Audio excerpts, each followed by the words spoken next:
going to tell you a story about a time where I received some criticism which actually felt very emotional for me in a work context.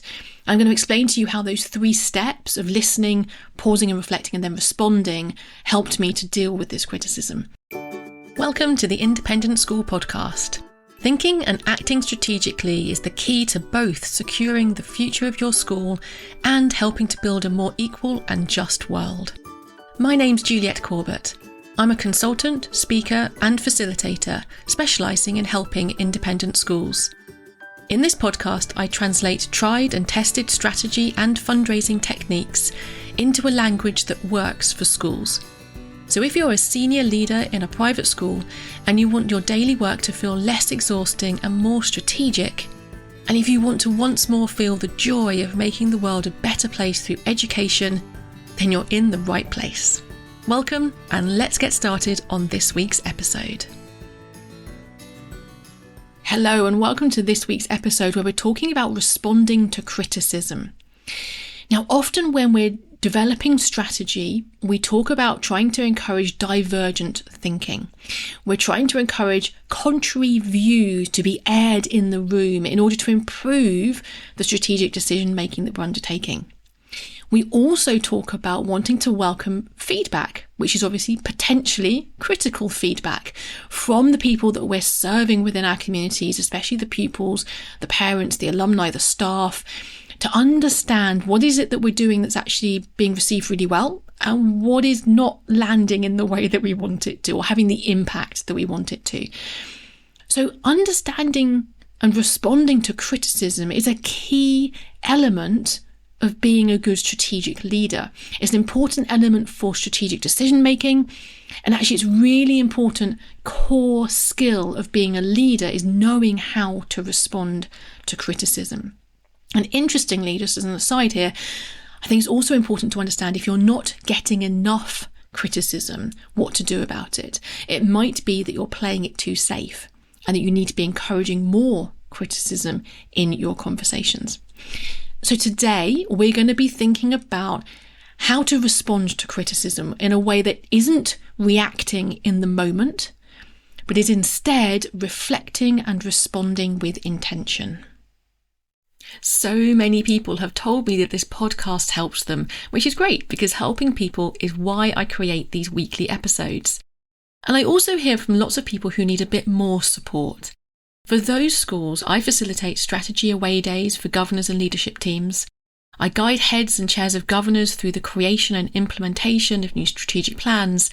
And I lead regular one-to-one strategy advice calls with heads and directors of development.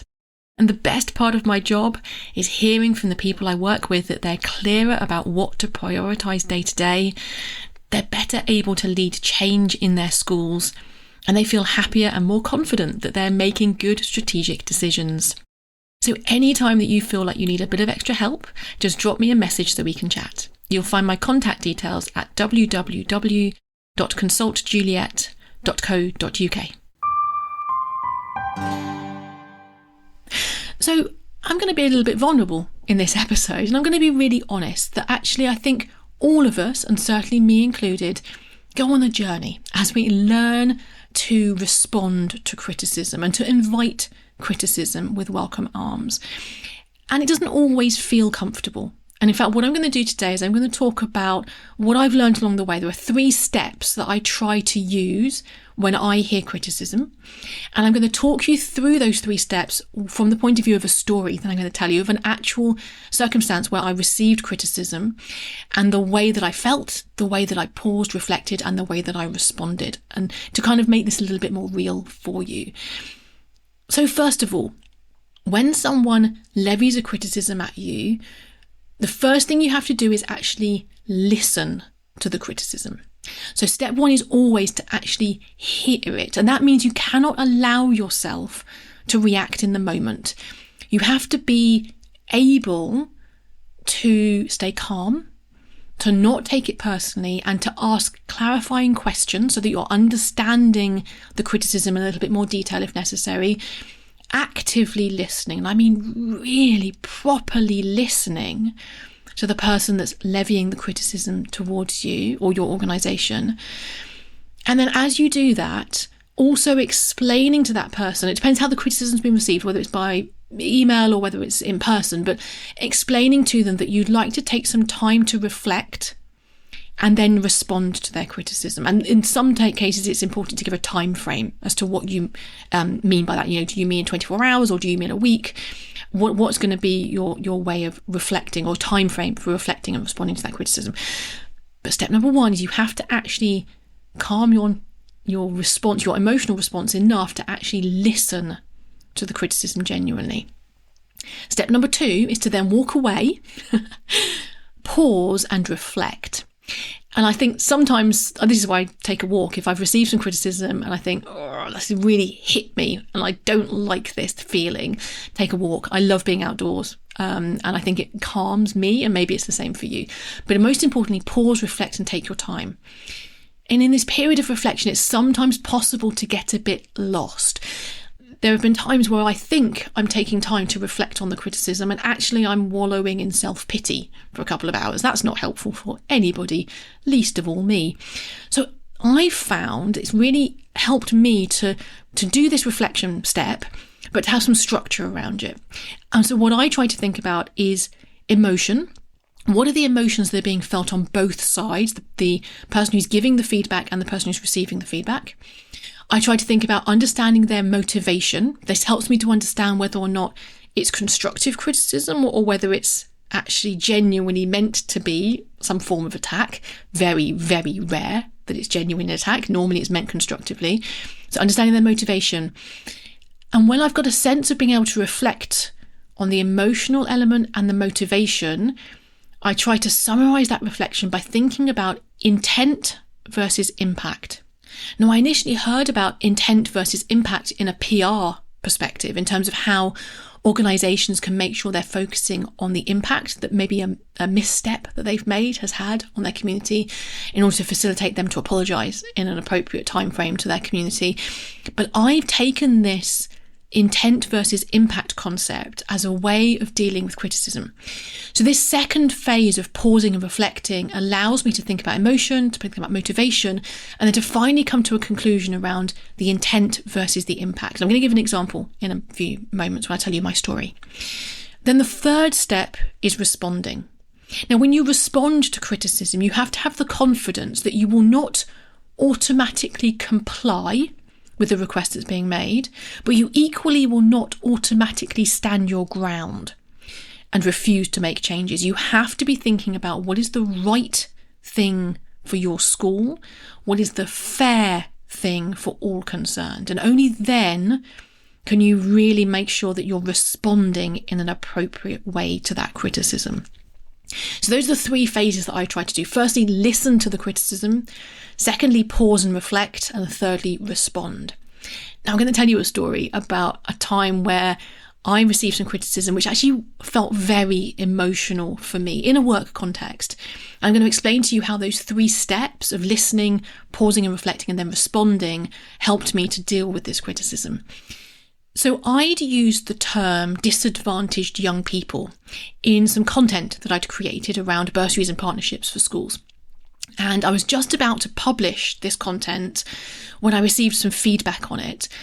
And the person who gave me the feedback was telling me that it would be upsetting for the recipients of the bursaries and partnerships work to be described as disadvantaged young people. The person who was giving the feedback felt that these people came from disadvantaged backgrounds, but that they would be hurt if they were labelled as disadvantaged. This was not a concept that I'd heard before. I'll be completely honest. Maybe you have. Maybe everyone else in the world knows this, and I was the last person to realise, but it is a form of labelling young people to use this form of language, disadvantaged young people. The person giving me the feedback also felt that my language in this particular piece of content was reinforcing an unhelpful attitude of schools, independent schools, being superior to the people that they were helping. So this was the criticism that I received. I received it privately in an email, and it was just before I was about to publish this piece of content.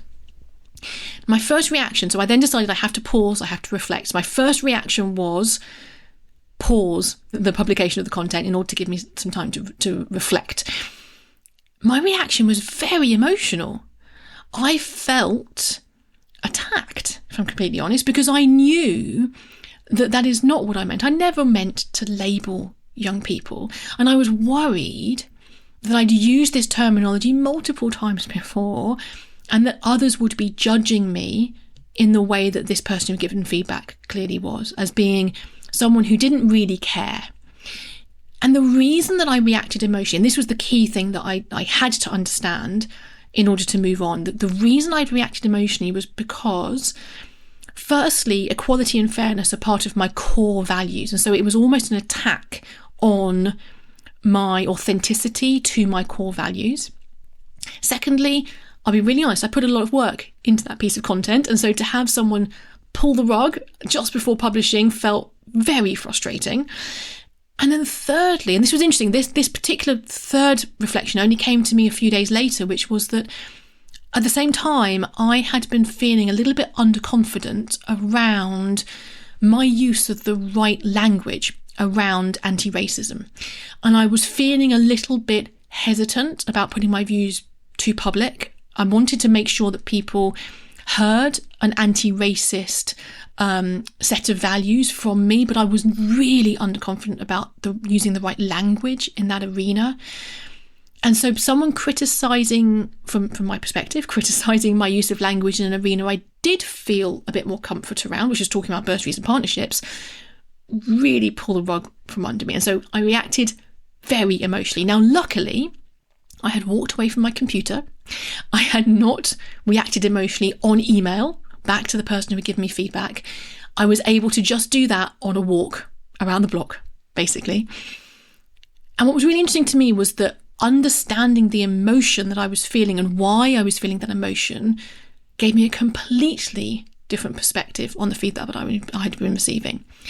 And it made me realise that, first of all, it might be that they were reacting emotionally as well. Now, I do not know to this day, but it might be that they were from a disadvantaged background and didn't like themselves being labelled in that way. I do not know, but it's entirely possible. But what I did know was that their motivation was so genuine around wanting to help these young people. Very passionate about bursaries and partnerships work. They were on the same page as me. They wanted to see the same changes in the world that I want to see around equality, around social justice. And so I very quickly realised that this was not an attack on me. This was constructive criticism that they were giving me to help and to ensure that that piece of content was as powerful as possible. So that reflection, that time to walk around the block, understand my emotional response to this email that I'd received, enabled me to really understand impact versus intent. And I refer to this as the impact on me versus the intent of the person who had given the feedback. So the impact on me was emotional, absolutely to the core. But the intent of the individual was to make that piece of content more powerful so that we, together, me and them, could have a better impact on society and on the world. That enabled me to respond, to not react in the moment, but to respond to the criticism, having listened and really reflected on what that criticism had meant to me. So what I did, as I mentioned, I delayed publication, so I had time for that reflection. So although I did respond by changing the language that I'd used in that particular piece of content, I also made the conscious decision not to censor myself in everything that I do. I have to have the ability to use my voice, my passion, to try and make change in society without having to be constantly scripting and double-checking myself. Alongside the fact that I will now acknowledge to anyone who'll listen, that I will not always get the language right. I won't. But that won't stop me from trying to get the language right, and it won't stop me from talking about the steps that we can take as an independent schools sector to build a more equal and just world. So I hope that's helpful. As I said, I'm being a little bit vulnerable here. It's not easy to talk about the criticism that you receive, but I think it is really important to have a structure for how you want to respond to criticism. Personally, I find this 3-stage process really helpful. So listening to the criticism and kind of asking clarifying questions, really actively listening and understanding where the criticism is coming from. Secondly, reflecting and using that intent versus impact question to structure that reflection. And then, and only then, responding to the criticism. So I think, in summary, find a method that works for you, but maybe there's something in here that you could take into your own method to responding to criticism. But as a final thought, we also need to invite criticism. If you're not hearing critical voices, it's possible that either you're not being bold enough in your messaging and the message that you're sending out to the world in whatever your role is, or even if you are being bold enough, maybe you're not being open enough to hearing that feedback that might be critical. And so with that in mind, I invite you to feedback on this episode. I would love to hear your thoughts around the structure that I've shared with you today, and also that particular story that I shared with you around my emotional reaction to that criticism that I received and the language question that we're still grappling with, I think, in the independent school sector around how we communicate our bursaries and partnerships work. That's it for this week. I look forward to speaking to you again next time. Bye-bye then. Thanks for listening to the Independent School Podcast, the podcast that helps senior leaders in private schools to think and act more strategically, both because they want to secure the future of their school and because they want to help build a more equal and just world. You can listen in everywhere that podcasts are available, and if you want to catch up on previous episodes or follow any of the links that I've mentioned today, just head over to www.consultjuliet.co.uk/podcast.